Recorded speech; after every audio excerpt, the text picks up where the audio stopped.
काय म्हणती, मला पण लागत नाही.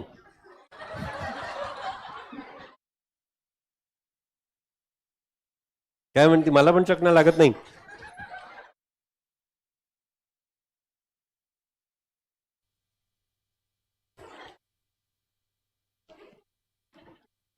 हे काय केलं.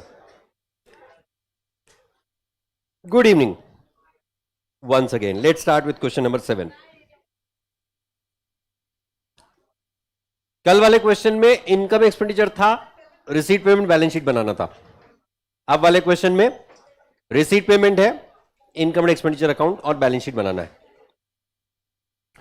Following is the receipt and payment account of Apollo Club in respect of the year ended 31st of March 2013.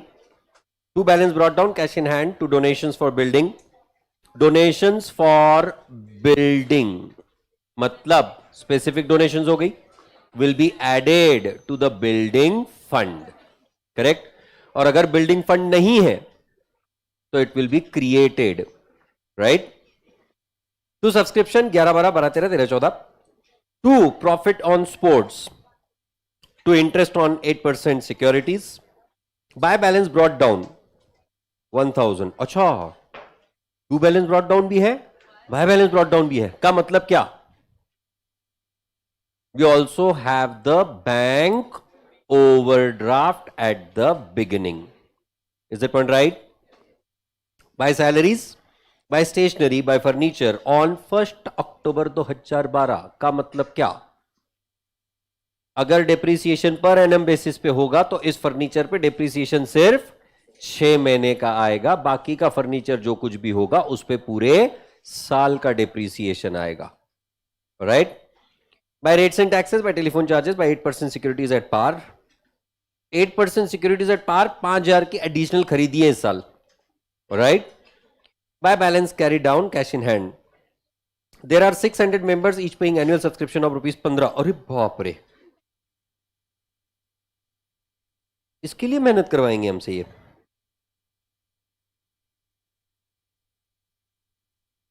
नहीं 15.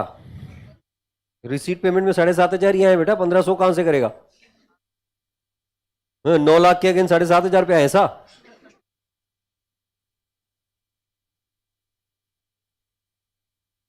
ये तो एसवीबी से भी डूबा हुआ ऑर्गेनाइजेशन हो जाएगा फिर. एसवीबी इससे अच्छा. एसवीबी आधे लोगों को समझा ही नहीं एसवीबी क्या है. हाँ, अरे बड़ा इंस्टा फॉलो करते हो. Silicon valley bank. अच्छा, एडीजेड को फॉलो करते हो? देखा तुमने पूरा सेशन? क्यों डूबी बैंक? सर हमने सिर्फ देखा, समझा थोड़ी है जी. डिपॉजिट ज्यादा हो गया और डिस्ट्रीब्यूशन कम, ऐसे कैसे हो सकता है भाई?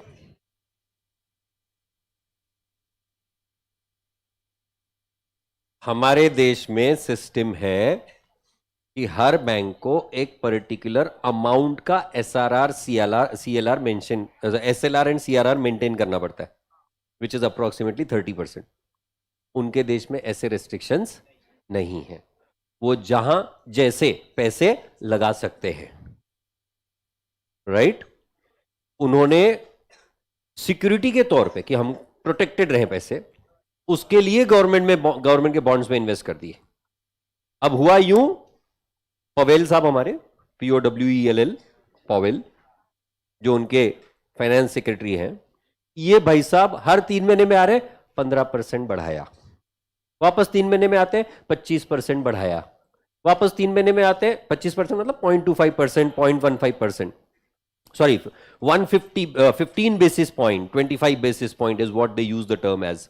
ऐसे करते करते पिछले 1.5 साल में इन्होंने लगभग 3% से ब्याज बढ़ा दिया इन्फ्लेशन को कंट्रोल करने के चक्कर में, और उस वजह से मार्केट में इंटरेस्ट रेट बढ़ गए. गवर्नमेंट के जो बॉन्ड्स थे उनकी वैल्यू हो गई कम, क्योंकि मार्केट में ज्यादा ब्याज मिल रहा है, गवर्नमेंट बॉन्ड में क्यों इन्वेस्ट करेंगे भाई? तो इनकी वैल्यू हो गई कम. सडनली पब्लिक आई, हमारा पैसा वापस दो भाई, हम उधर इन्वेस्ट करना चाहते हैं. और सब आओ गरीबों खाओ गरीबों, आओ गरीबों खाओ गरीबों. अब ये कहते हैं हमारे पास तो पैसे हैं नहीं, पैसे कहां रखे? गवर्नमेंट बॉन्ड बेच भाई, जितना आता है निकाल. क्यों? रेप्यूटेशन का सवाल है। अपन पूरा पैसा देंगे और पैसा देते देते loss loss loss loss loss loss loss, only $1.8 billion.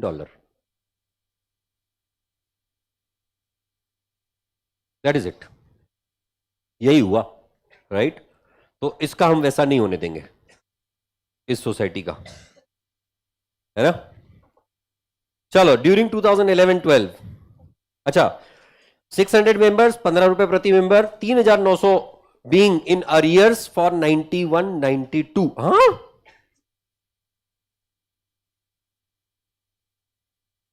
No 11-12,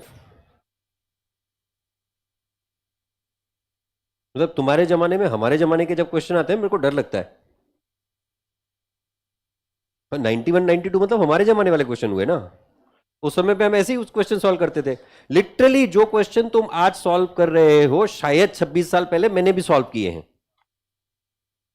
लगभग लगभग शायद ही बोलना चाहिए ना बेटा, मुझे थोड़ी ना याद है सारे प्रॉब्लम। 2-4 प्रॉब्लम याद है, उस टाइम पे भी सॉल्व किए थे, आज भी सॉल्व करते हैं। लाइक एनपीओ में सिडनी क्लब, नहीं एनपीओ में नहीं, हाँ एनपीओ में ही सिडनी क्लब नाम का एक प्रॉब्लम था। उस समय जब मैं फाउंडेशन कर रहा था 1997-98, तब मैंने सॉल्व किया था। आज तक वो प्रॉब्लम बुक्स में एग्जिस्ट करता है, 26 साल बाद भी उसकी वैल्यू उतनी ही है। मतलब अमाउंट वाइज बढ़ा दी है, प्रॉब्लम की वैल्यू उतनी है।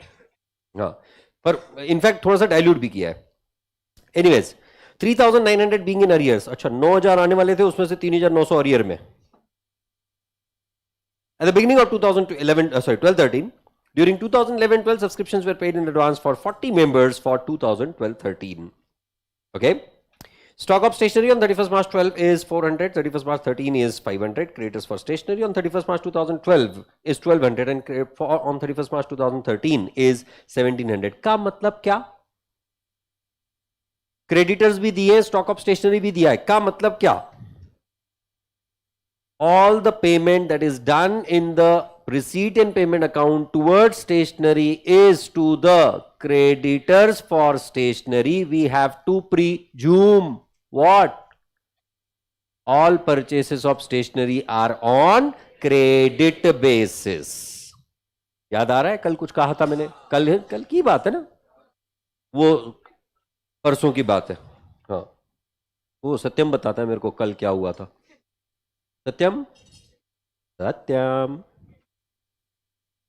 You there Satyam? No, he not there. आज हैं ही बड़े कम लोग, कहाँ दिखते किधर है?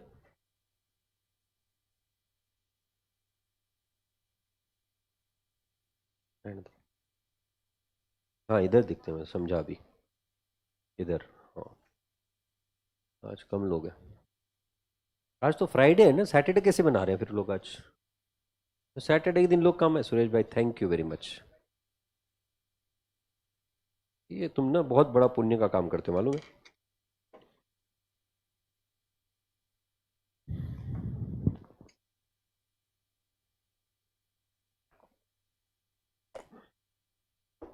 हाँ, at 31st March 2013, the rates and taxes were prepaid to the following 31st of December. The yearly charge being 300. A quarter's charge of telephone is outstanding. The amount accrued being rupees 250. The charge for the quarter, for each quarter, is same as for 2011, 12, 12, 13. बहुत बढ़िया question है, ध्यान से solve करना है, right? Sundry expenses accruing on 31st of March 2012 were rupees 50 and on 31st March 2013 were rupees 60. At 31st of March 2012, building stood in the books at 30,000 and it is required to be written off at 10% per annum. Furniture is to be written off at 20% per annum. Value of 8% government securities at 31st of March 2012 was rupees 15,000, which were purchased at that date at par. मतलब interest calculation के लिए काम आएगा। Additional securities worth rupees 5,000 were purchased on 1st of October 2013, नहीं 12 होना चाहिए वहां पे, यहां it will be 1st of October 2012, is right? अब यहां आपके रिसीट पेमेंट अकाउंट में सिक्योरिटीज परचेज की डेट नहीं प्रोवाइडेड है, पर एडजस्टमेंट में इन्होंने प्रोवाइड कर दी है। अगर ये डेट नहीं लिखी होती, अगर इन्होंने ये डेट प्रोवाइड नहीं की होती, we would have simply presume that the securities are purchased on the last date of the year. Clear है? पक्का? ब्याज नहीं कैलकुलेट करना पड़ेगा ना, इसलिए। हाँ, पर आप करना पड़ेगा। तो हमें क्या क्या बनाना है? बस इनकम एंड एक्सपेंडिचर अकाउंट और बैलेंस शीट, सिर्फ इतना ही करना है। चल, कहां पर थे हम लोग? 10 मार्च में। चलिए, एक छोटा सा income and expenditure account,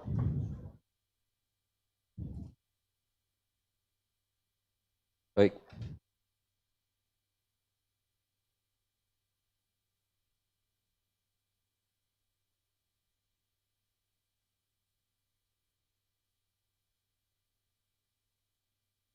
bye साथ में क्यों आया?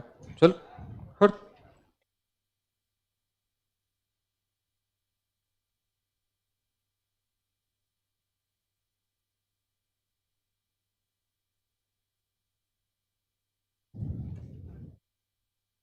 इनकम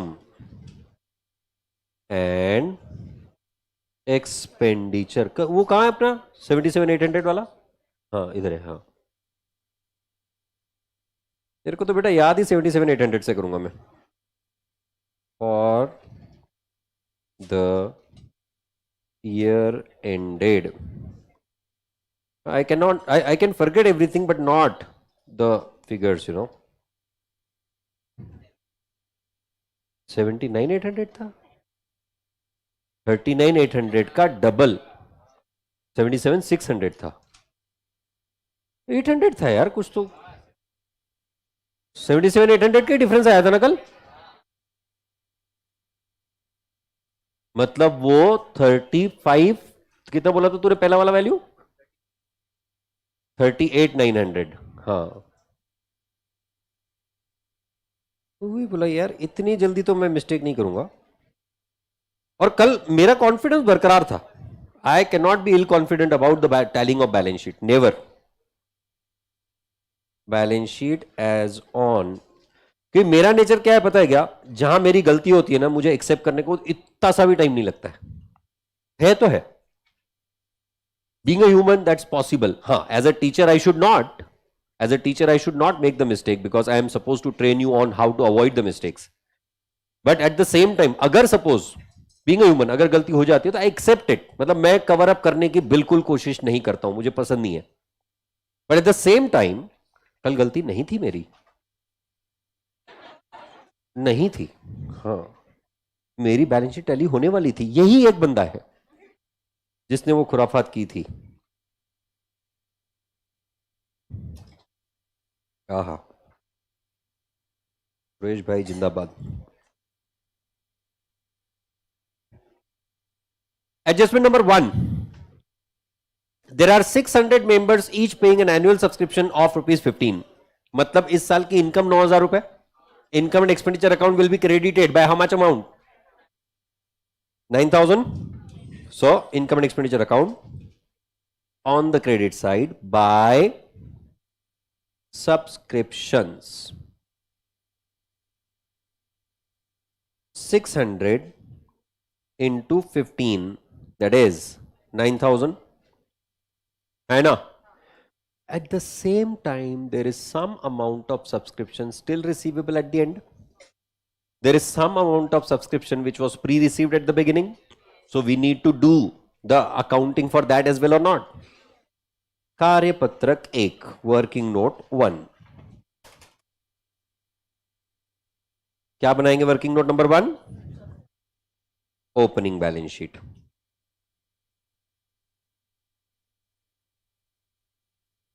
ओपनिंग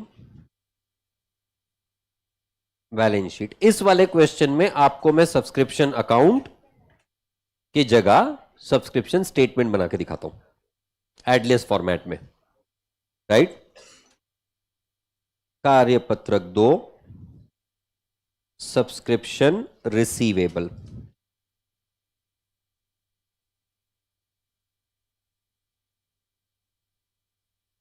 ऑन 31 मार्च 13। भाई साहब अगर मेरी तरफ ध्यान दोगे तो ज्यादा समझ में आएगा।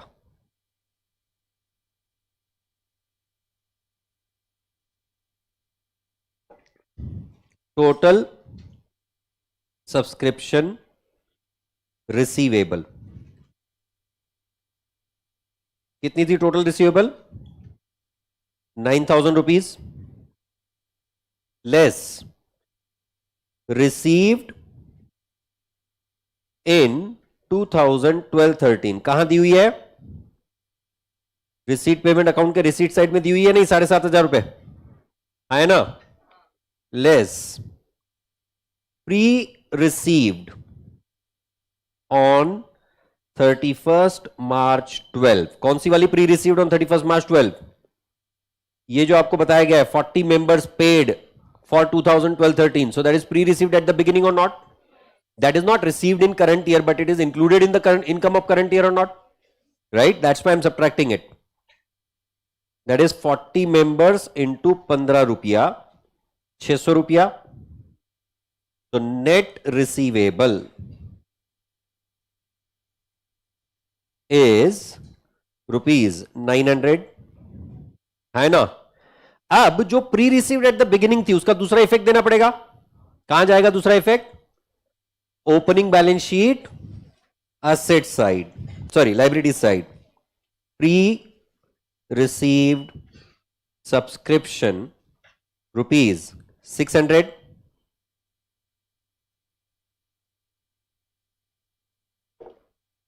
सही है नहीं? And eight the same time in the closing balance sheet on the asset side, subscription receivable in that for 2012-13 rupee as per working note to 900 rupees. Calculate किया है नहीं आपने? साथ ही साथ एक और इफेक्ट अगर आप समझो, 3,900 being in arrears for 2011-12 at the beginning of 12-13. This was subscription receivable at the beginning or not?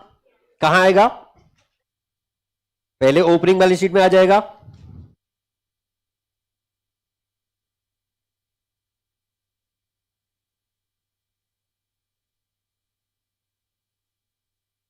Opening balance sheet, asset side, subscription receivable rupees 3,900. Is it right? अब अगर आप रिसीट पेमेंट अकाउंट की तरफ गौर फरमाएं, for 2011-12 received कितना है? 3,000. Receivable कितना था? 3,900. मतलब 900 इज स्टिल रिसीवेबल और नॉट? दैट 900 स्टिल रिसीवेबल कहां आएगा? Closing balance sheet, asset side. तुम लोग को ऑनेस्टली बोलता हूं, अगर रोज अटेंड करोगे तो बहुत ज्यादा फायदा होगा. राइट? ऑन एंड ऑफ करते रहोगे तो लिंक भी नहीं लगेगी और कॉन्फिडेंस भी नहीं आएगा. Right? All those who have been attending, जो टॉपिक स्टार्ट होता है, जो कोई सा भी हो, अगर आपको लगता है कि उसमें आपको कॉन्फिडेंस है, आप अटेंड मत करो, उससे कोई दिक्कत नहीं है. ऑनेस्टली कोई दिक्कत नहीं है. हालांकि जो अटेंड कर रहे हैं उनको अच्छी तरह से पता है कि फायदा क्या हो रहा है. राइट? फिर भी अपन बहुत कॉन्फिडेंट है. आपको नहीं अटेंड करना है, don't attend. That's why we have kept it on, कि हम लोग कंटिन्यूअसली आपको बताते रहेंगे कि अगला टॉपिक कौन सा होगा. आपको अटेंड करना है करो, नहीं करना है मत करो, कोई दिक्कत नहीं. पर एक बार आपने टॉपिक अटेंड करना चालू किया तो जब तक वो टॉपिक खत्म नहीं हो जाता है तब तक don't leave it in between. क्यों? आपको लगता है वो बहुत जबरदस्त आता है, आपको लगता है कि मेरे 4 ही कंसेप्ट खराब थे. वो जब आप पूरा टॉपिक अटेंड करते हो तब रियलाइज होता है यार ये तो टॉपिक खराब था. राइट?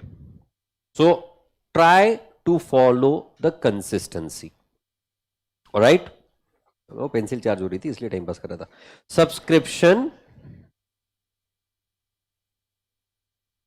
रिसीवेबल 3,900 लिखा था आपने. अब इसमें से 3,000 तो मिल चुका, तो 2011-12 that will B appearing in the balance sheet of 31st March 13. 3,900 minus 3,000, that is 900. outer amount column 1,800. am I right? पहला एडजस्टमेंट क्लियर है सबके लिए? सब्सक्रिप्शन में किसी को किसी भी तरह का डाउट, शक, कोई क्वेश्चन, कोई प्रॉब्लम, कोई डिफिकल्टी? All good? पक्का? खा लो, पकने के बाद खाना चाहिए ना। Stock of stationery at 31st March 12 is 400, 31st March 13 is 500. Creditors for stationery on 31st March 12 was 1200 and 31st March 13 1700, and stationery paid for the current year is 1300 as per the receipt and payment account. दिया ना, है ना? तो हमें पहले क्या करना पड़ेगा? पहले स्टेशनरी कितना परचेज किया ये आइडेंटिफाई करना पड़ेगा, और उसके हिसाब से हम पता कर पाएंगे कि इस साल का स्टेशनरी का खर्च कितना हुआ। राइट? कार्यपत्रक 3, stationery expense.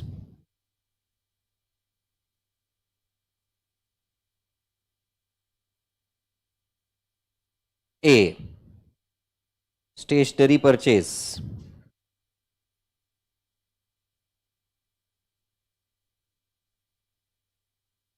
Is equal to closing creditors. कितना है? क्लोजिंग क्रेडिटर्स कितना है? 500। बराबर है ना? क्रेडिटर्स की बात कर रहा हूं मैं। रहन दे भाई, मैं खुद ही देख लेता हूं, रहन दो रहन दो। Closing creditor 1700, opening creditor 1200। Correct? Closing creditor plus payments minus opening creditor, that will be stationery purchase और नॉट। मतलब कितने की स्टेशनरी खरीदी हमने इस साल? 1800 रुपए। And B, stationery expense. How will we calculate this?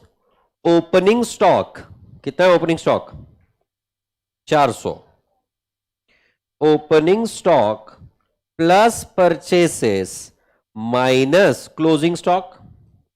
Are you able to understand this? That is equal to 2100 as the station, sorry 2100 नहीं, 1700 रुपए is the stationery expense for the year और not. अब 5 चीजें। 5 स्टेशनरी का खर्च कहां जाएगा? Income and expenditure account, debit side. Opening creditor कहां जाएगा? Opening balance sheet, liability side. Closing creditor कहां जाएगा? Closing balance sheet, liability side. Opening stationery, opening balance sheet, asset side. Closing balance, sorry closing stationery, closing balance sheet, asset side. हुई 5 चीजें। चलो एक एक करके। पहला, स्टेशनरी खर्च इनकम एंड एक्सपेंडिचर अकाउंट के डेबिट साइड में 2, stationery expense as per कार्यपत्रक 3 rupees 1700। Correct है? फिर ओपनिंग बैलेंस शीट के असेट साइड में स्टेशनरी स्टॉक 400, एंड उसी बैलेंस शीट के लाइबिलिटी साइड में क्रेडिटर्स फॉर स्टेशनरी कितना? 1200। ओपनिंग क्रेडिटर की बात कर रहे हैं हम लोग। बराबर है? और क्लोजिंग बैलेंस शीट के एसेट साइड में स्टेशनरी स्टॉक कितना? 500। लाइबिलिटी साइड में क्रेडिटर्स फॉर स्टेशनरी कितना? ₹1700। पल्ले पड़ा सबको? पक्का? 3 एडजस्टमेंट्स हो गए हमारे। लाइन बाय लाइन आगे बढ़ रहे हैं हम लोग, कहीं पे भी हम लोग जंप ओवर करने की कोशिश नहीं कर रहे हैं। Next, at 31st March 13 the rates and taxes were prepaid to the following 31st of December, the yearly charge being 300। आपने आपके जो रेट्स एंड टैक्सेस है उसका एनुअल चार्ज है 300 रुपए। मतलब आपके इनकम एंड एक्सपेंडिचर अकाउंट में कितना जाएगा? 300 रुपए। बराबर? अब इन्होंने क्या कहा? During the year receipt payment account में कितना पे किया हुआ है? 300 रुपए। खर्च भी 300, पे भी 300 किया हुआ है। और साथ में इन्होंने कहा है कि अगले 31 ऑफ डिसंबर तक का पेमेंट हो चुका है। 31 दिसंबर ही बोला है ना? हाँ, 31 दिसंबर 2014 तक का पे हो चुका है, बराबर? हाँ, 13 तक, सॉरी, मतलब 9 महीने का प्रीपेड है या नहीं? जिस तरह इस साल में आपके पास 9 महीने का रेट्स एंड टैक्सेस प्रीपेड है, उसी तरह से पिछले साल में भी 9 महीने का रेट्स एंड टैक्सेस प्रीपेड होगा या नहीं? तब न जाके आपने इस साल में 300 रुपए का पेमेंट किया। Are you able to understand this? 300 रुपए आपका एनुअल एक्सपेंस डिवाइड बाय 9 होते हैं, 10 होते हैं, 9 ही होते हैं, 31 दिसंबर डिवाइड बाय 12 इंटू 9, मतलब 225 रुपए prepaid at the end of the current year. मतलब इस साल में, इस साल के लिए पे सिर्फ 75 रुपए हुए या नहीं? है ना? और इसका मतलब अगर जो 300 रुपए पेड है वो सिर्फ इस साल की 1 जनवरी से लेके इस साल की 31 दिसंबर तक का प्रीपेड है ना? उसी तरह से पिछले साल की 1 जनवरी को भी तो 300 रुपए पे किए होंगे ना? तो आपकी ओपनिंग बैलेंस शीट में भी प्रीपेड रेट्स एंड टैक्सेस आएंगे, आपकी क्लोजिंग बैलेंस शीट में भी प्रीपेड रेट्स एंड टैक्सेस आएंगे, और साथ ही साथ इनकम एंड एक्सपेंडिचर अकाउंट में रेट्स एंड टैक्सेस कितने आएंगे? 300 रुपए एंड नॉट 75। क्यों? Observe it. चलो थोड़ा सा एलाबोरेट करते हैं। What is given? नहीं नहीं नहीं, लिखो मत, सिर्फ समझो। 31 मार्च को जो 300 रुपए पेड है, this includes the payment till 31 दिसंबर 13 और नॉट? मतलब इसमें से 225 रुपया ये 1 अप्रैल 2013 से लेके 31 दिसंबर 2013 के लिए है ना? जिस तरह से इस साल की 31 मार्च को 225 रुपया प्रीपेड है, उसी तरह से पिछले साल की भी 31 मार्च को प्रीपेड होगा या नहीं 225 रुपया? What you'll do? Income and expenditure account, debit side, to rates and taxes, inner amount column 300, add prepaid at the beginning 225 less prepaid at the end 225, outer amount column 300। क्यों करें भाई? तो expense will be shown directly as 300 and prepaid rates and taxes will appear in both opening as well as closing balance sheet। Logic समझा सबको? पक्का? ओ भाई साहब ठीक है? किसकी याद आ रही तेरे को? हाँ, पीडीएफ खोल रहा है। मेरे को लगा तू बोलने वाला था आईसीआई की याद आ रही है। नहीं आ रही आईसीआई की याद? बिल्कुल याद नहीं करने का आईसीआई को।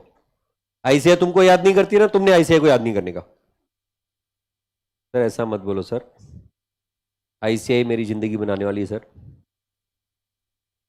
है ना? किसी सीनियर बंदे से कोई नए बंदे ने पूछ लिया कि भाई सीए कोर्स में सिलेबस कितना होता है? टोटल सिलेबस, सीए कोर्स का सिलेबस कितना होता है? ये बंदा बड़ा चतुर, इसको मुंबई ले गया, मुंबई में जाके समुंदर दिखा रहा है इतना। वो क्या होता है ना, जो नया बंदा आ रहा होता है ना कोर्स में, तुमसे तो आजकल कोई पूछने नहीं आता है कि मैं सीए कोर्स करूं या नहीं करूं। आते हैं तुम्हारे पास अभी भी? सर आते हैं, हम लोग एस्केप कर लेते हैं। मैं मांग के बेइज्जती कैसे खाएंगे ना? मतलब किसी जूनियर ने अगर किसी जूनियर को बोला नहीं नहीं कोर्स तो सिंपल है, तू कर बिंदास को, भैया आप क्यों फेल हो गए? तो ये तो मांग के बेइज्जती वाला काम है, राइट? तो वो कोई अब पर हम ऐसे बंदे ना कि हमारा प्यार इतना जबरदस्त है ना इस कोर्स से, इसलिए वो गाना मैं हमेशा गाता हूं। वो कहते हैं ना, प्यार दीवाना होता है, मस्ताना होता है, हर खुशी से हर गम से बेगाना होता है। कोई जूनियर आया जिसने अब तक के सीए कोर्स ज्वाइन नहीं किया है, वो जो बंदा सीए कर रहा है उसे पूछ रहा है भैया मैं सीए करूं? ये बंदा रिप्लाई कर रहा है, शमा कहे परवाने से परे चला जा, मेरी तरह जल जाएगा, यहां नहीं आ। जूनियर बंदा ना बड़ा मोटिवेटेड होता है। वो नहीं सुनता, उसको जल जाना होता है, क्योंकि प्यार दीवाना होता है, मस्ताना होता। मैं पेंसिल चार्ज हो रही थी एक्चुअली। अबे पेंसिल चार्ज हो रही थी और कुछ नहीं। तो opening balance sheet asset side, prepaid rates and taxes 225. At the same time closing balance sheet के एसेट साइड में भी आएगा प्रीपेड रेट्स एंड टैक्सेस 225. कैसे आया 225? 300 into 9 up on 12 है ना. And at the same time, where will the expense appear? Income and expenditure account, debit side, 2. Rates and taxes, 300. Am I right? Yes or no? Next. पहले पढ़ रहा है ना सबको? पक्का? A quarter's charge for telephone is outstanding है, meme वाला quarter नहीं है, 3 महीने वाला क्वार्टर है. The amount accrued being rupees 250. The charge for each quarter is same for both 2011-12 and 2012-13. Observe it. 250 रुपए का टेलीफोन चार्ज आपने 31 मार्च 2013 को अब तक के पे नहीं किया है, बराबर है. इन्होंने कहा quarterly charge remains same for 11-12 as well as 12-13. मतलब क्या हुआ कि इस साल में आपने जो पेमेंट की हुई है रिसीट पेमेंट अकाउंट के हिसाब से, ये जो 1000 रुपए पे किए आपने, बराबर, 1000 में से 1000 डिवाइड बाय 4 पर क्वार्टर कितना होना चाहिए? 250 रुपीज और नॉट, बराबर है नहीं. अब इस इन्होंने कहा कि लास्ट क्वार्टर का पेमेंट अभी देना बाकी है, अक्रूड है, पर आपने पे नहीं किया. मतलब इस साल में इस साल के लिए कितना पे किया? ओनली फॉर 3 क्वार्टर्स और नॉट. इस साल में इस साल से रिलेटेड कितना पे किया आपने? 3 क्वार्टर्स, मतलब 750 रुपए. तो 1000 में से 750 आपने इस साल का इस साल में पे किया, बाकी 250 कब का पे किया होगा? पिछले साल का. मतलब same as what we just did for prepaid rates and taxes. पर यहां कहानी लाइबिलिटी साइड वाली है. उल्टी मत बोलो यार, हाँ ना, गंदा लगता है यार. So outstanding telephone expenses will appear in the opening balance sheet as well as closing balance sheet of 250. और इनकम एंड एक्सपेंडिचर अकाउंट में टेलीफोन एक्सपेंस कितना जाएगा? पूरा 1000. 750 paid, 250 payable. Correct? Sure. Income and expenditure account, debit side, 2. Telephone expense. आजकल कौन telephone करता है यार? आजकल तो मोबाइल फोन हो गए. पहले का जमाना होता था, मेरे पिया गए रंगून, वहां से किया था टेलीफोन, तुम्हारी याद सताती है. Outstanding telephone expense. ये गाना मेरे को इतना इसलिए याद है कि जब हम लोग सीए फाइनल में थे ना, तब एक डांस सेट किया था हमने, उसमें का एक गाना था. Outstanding telephone expense rupees 250. 250 का लॉजिक समझा सबको? पक्का? Are you all sure? Online वाले तो कुछ बात ही नहीं करे आज. अच्छा सत्यम इतना लेट आया तू? We have discussed. स्टूडेंट को ट्रस्ट करना गलती थी, कल के बारे में बता रहे. सर सॉन्ग मत गाओ, कॉपीराइट लग जाएगा. तो मैंने सॉन्ग कहां गाया पूरा? मैं तो सिर्फ बता रहा था कि सीए स्टूडेंट कैसे बिहेव करते हैं. हाँ ठीक है यार, देख लेंगे, कट कर लेंगे उसको। ये दिक्कत है, अपने वाले ऐप पे होते हैं ना, टेंशन नहीं होता है। ये पब्लिक वाली ऐप पे यही प्रॉब्लम होती है। असो Sundri expenses accruing on 31st of March 2012 were rupees 50 and 31st March 2013 are 60. These are outstanding expenses or not? कहां जाएंगे? ओपनिंग बैलेंस शीट की लायबिलिटी साइड में आउटस्टैंडिंग एक्सपेंस। बहुत ज्यादा दर्द होता है, तुमको क्या बताऊं। Outstanding expense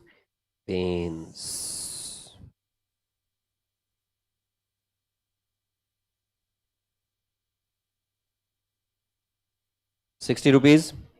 and receipt payment में कितना पे एक्सपेंस पे किया हुआ है? सुंदरी एक्सपेंसेस 400 रुपए। सुंदरी हो तो अपने आप खर्चे बढ़ जाते हैं। टू सुंदरी, और सुंदरी अगर 100 तो फिर तो पेन खतरनाक ही होता है। Add outstanding at the end 60 less. कल वाला क्वेश्चन किया था अकाउंट फॉर्मेट में, आज वाला सारा क्वेश्चन कर रहे हैं हम लोग एडलेस फॉर्म में। 50 आउटर मोन कॉलम 410, करेक्ट। 420 हमसे होती नहीं है। On 31st March 2012, building stood in the books at 30,000. अच्छा, 30,000 रुपए की बिल्डिंग। जिस क्लब के पास मेंबर ही 600 मेंबर और 15-15 रुपए वाले होंगे तो उनकी बिल्डिंग 30,000 वाली होगी ना। ये नहीं, हाँ वही मैं बोलने वाला था। ये जीबी सर वाली बिल्डिंग है, एक झोपड़ा बांधेंगे।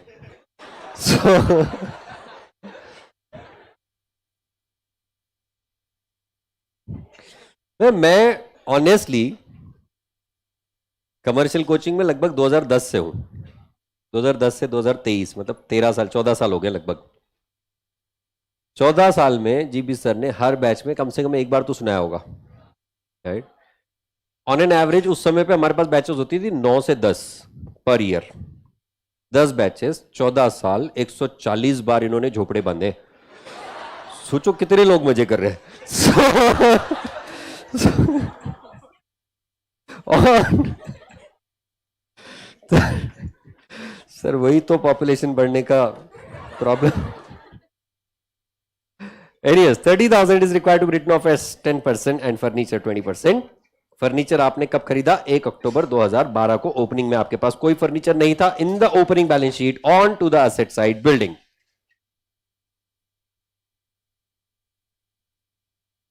Inner amount column 30,000. In the closing balance sheet, asset side building, inner amount column 30,000 less depreciation 10%, 3,000. outer amount column 27,000. Furniture कितने का खरीदा? फर्नीचर कितने का खरीदा बच्चों? है जी 6,000. 6,000. हाँ, रुको जरा, सबर करो। लेस डेप्रीसिएशन 6,000 इंटू 20% इंटू 6/12, मतलब 600. Outer amount column 5,400. और ये डेप्रीसिएशन अवक्षण घसारा कहां जाना चाहिए? इनकम एंड एक्सपेंडिचर अकाउंट के डेबिट साइड में। टू घसारा, डेप्रीसिएशन को कॉमन लैंग्वेज में कहा जाता है घसारा, अवक्षण टेक्निकल लैंग्वेज हिंदी में। जस्ट इमेजिन आप हिंदी मीडियम में लिख रहे हो, अवक्षण। और क्वेश्चन आ रहा है, पहला ही क्वेश्चन 1A नहीं, क्वेश्चन 1A हिंदी मीडियम है ना। हाँ, निम्नलिखित शब्दों के परिभाषा लिखिए। और पहला शब्द अवक्षण, दूसरा क्रय विक्रय खाता, नहीं क्रय विक्रय लेखा, क्रय विक्रय इज परचेस एंड सेल, लेखा इज अकाउंट। रहने दो सर, इंग्लिश अच्छा है।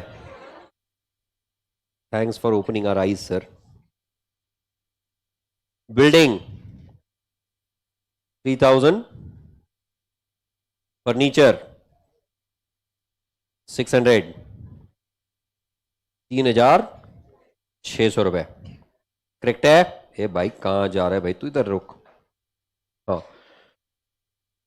अच्छा, ओपनिंग क्लोजिंग बैलेंस शीट में दिखा दिया हमने। वैल्यू ऑफ सिक्योरिटीज 31 मार्च 12 को 15,000 which were purchased on that date at par. Additional securities 5,000 are purchased on 1st of October 2012. 15,000 का ओपनिंग बैलेंस शीट में आएगा सिक्योरिटीज, क्लोजिंग बैलेंस शीट में 15,000 प्लस 5,000 20,000 की securities outer bound column. Interest का treatment आप अलग से कर सकते हो। It is not necessary that interest receivable on securities should always be shown along with the securities, right? हर बार बच्चे अपने मां बाप के साथ ही घूमे ऐसा जरूरी नहीं है, उनको आप अलग भी छोड़ सकते हो, right? So in the balance sheet you can show the interest separately. हाँ, आपको भले इंटरेस्ट हो ना हो सर, हम तो ढूंढ ही रहे हैं, इंटरेस्ट ही नहीं मिल रहा। Anyways, opening balance sheet asset side 8% securities,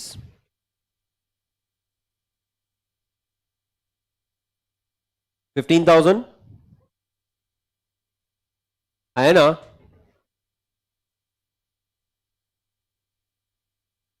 बाहर था कोई, इधर से आवाज आई क्या भाई?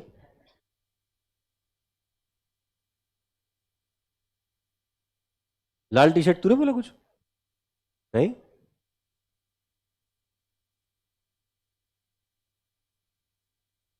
ये तेरे को परेशान कर रहे हैं आखिरी कॉर्नर, सब मिलके तेरे को परेशान कर रहे हैं। तेरा आईसीआई ने इतना परेशान कर रखा है, अब और कौन परेशान करेगा? और किसी में इतनी हिम्मत ही नहीं कि हमको परेशान करे। In the closing balance sheet on to the asset side 8% securities,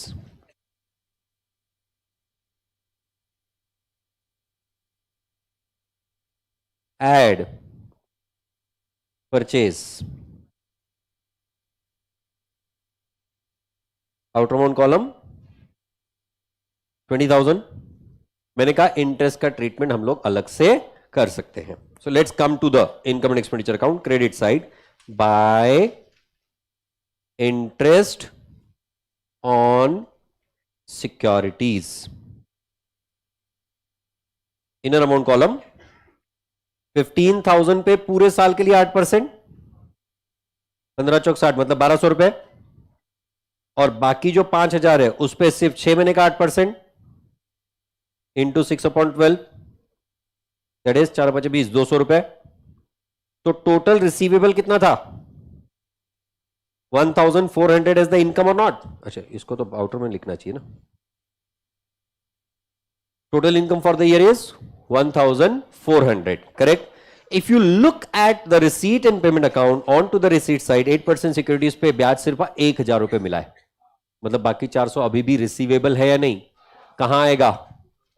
closing balance sheet के असेट साइड में। Interest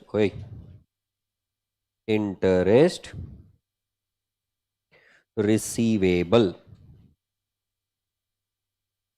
1,400 minus 1,000 received, 400 rupees.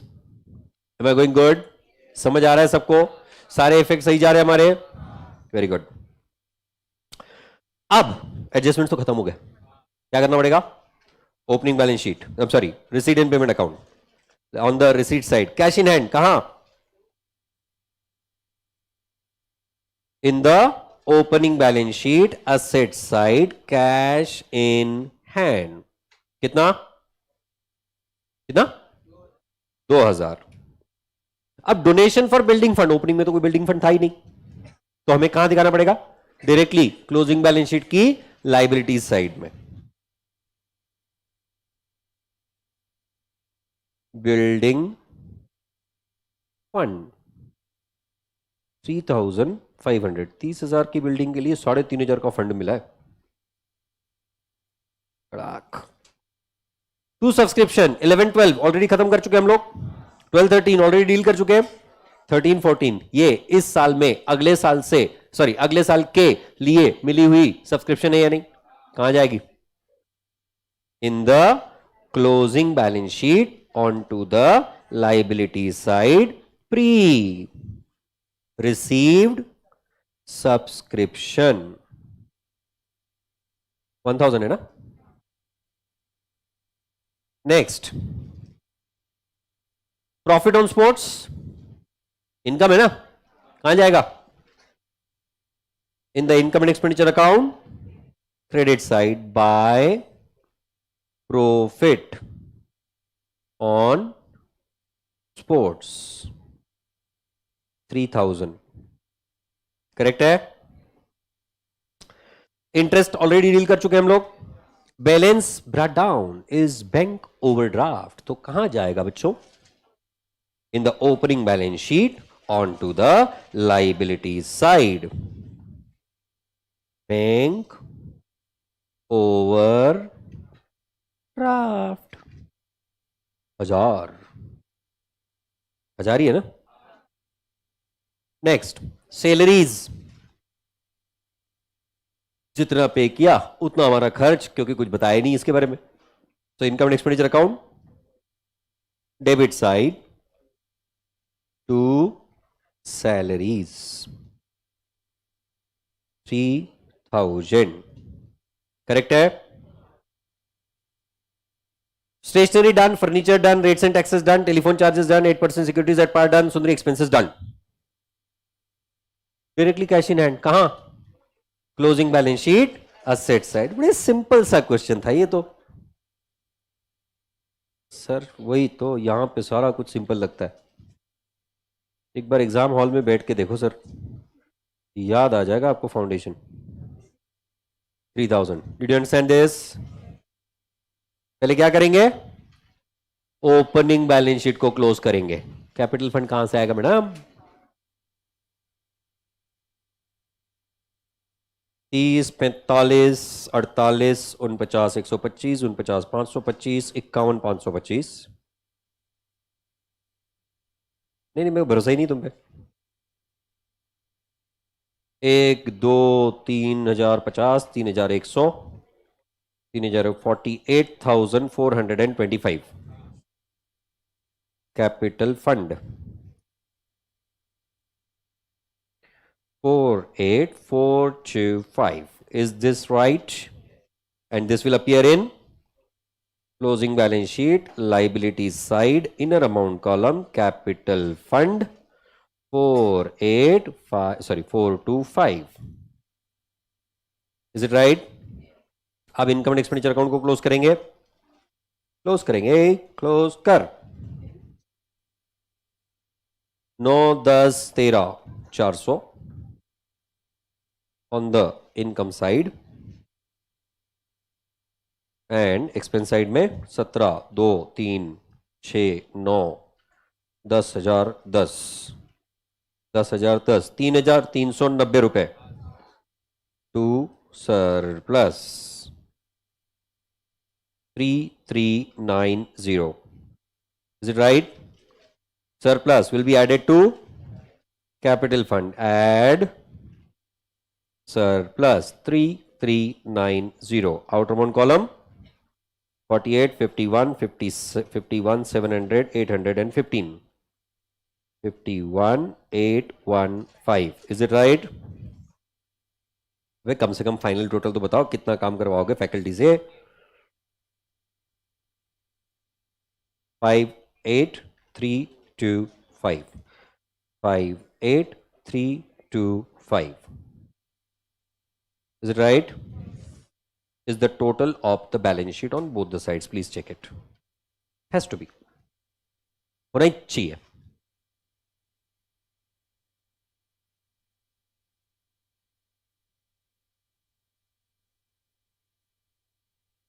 तो कैलकुलेटर नहीं यूज करने का फायदा कितना होता है? आंसर जल्दी आता है।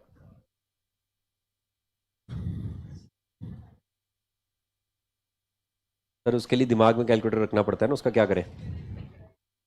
यहां हमसे कैलकुलेशन 4 5 6 7 9 10 11 12, ऐसे तो कैलकुलेट करते हैं हम लोग। ऐसे कोई कैलकुलेटर 51 54 55 56 56 57 58 58 325, ऐसे कोई कैलकुलेट नहीं करते? तो तरीका है। थोड़ा सा कॉन्फिडेंस आया कल के कंपैरिजन में? पक्का? क्यों? लाइन बाय लाइन सॉल्व करो, किसी भी क्वेश्चन से मत डरो, कंसेप्ट्स को फॉलो करो, एडजस्टमेंट्स के 2 इफेक्ट, स्टेटमेंट्स के 1 effect. Keep following this process, keep getting the correct answers. Start always with adjustments. Am I right? Homework दूं? हाँ, बाकी दोनों क्वेश्चन और क्या, 2 ही क्वेश्चन बचे हैं यहां पे। अच्छा, इसके अलावा ये 2 क्वेश्चंस के अलावा, ये तो हम लोग कल क्रॉस वेरीफाई कर लेंगे, तुम लोग के लिए होमवर्क यही है। आज मुझे थोड़ा जल्दी जाना है इसलिए जल्दी छोड़ रहा हूं। कल ये दोनों क्वेश्चंस होमवर्क के हैं। Tomorrow you have to complete this. जो बंदा, मैं 1 मिनट, ओ भाई बोरिया बिस्तर बाद में गोल करना, जो बंदा कल होमवर्क नहीं करके आए वो क्लास में कृपया ना आए। मैं पर्सनली आपके नोटबुक्स चेक करने वाला हूं, और अगर मुझे उसमें कितना समय बर्बाद होता है उससे मुझे कोई फर्क नहीं पड़ता है। जो बंदा गलत, correct is not the question. I didn't say that you should be solving it correctly, I said what? Solve it. जो बंदा होमवर्क नहीं करके आए कृपा करके क्लास में ना आए। आपको मेरी तरफ से कल छुट्टी, सैटरडे, बिल्कुल कोई दिक्कत नहीं। पर अगर खुद होके सॉल्व करके आओगे तो मैं 100% कहता हूं कि तुम्हारा income and expenditure, receipt, payment, balance sheet से रिलेटेड प्रॉब्लम सॉल्व हो जाएंगे। इसके बाद tomorrow I will be sharing additional questions for practice, right? क्योंकि संडे को तो हमारा लेक्चर है नहीं, राइट? तो संडे के लिए कुछ तो चाहिए ना। सिर्फ 10 क्वेश्चंस जिसके आंसर्स मैं मंडे इवनिंग को दूंगा। From Monday I am going to start with the fresh chapter, that is final accounts. Alright, thank you.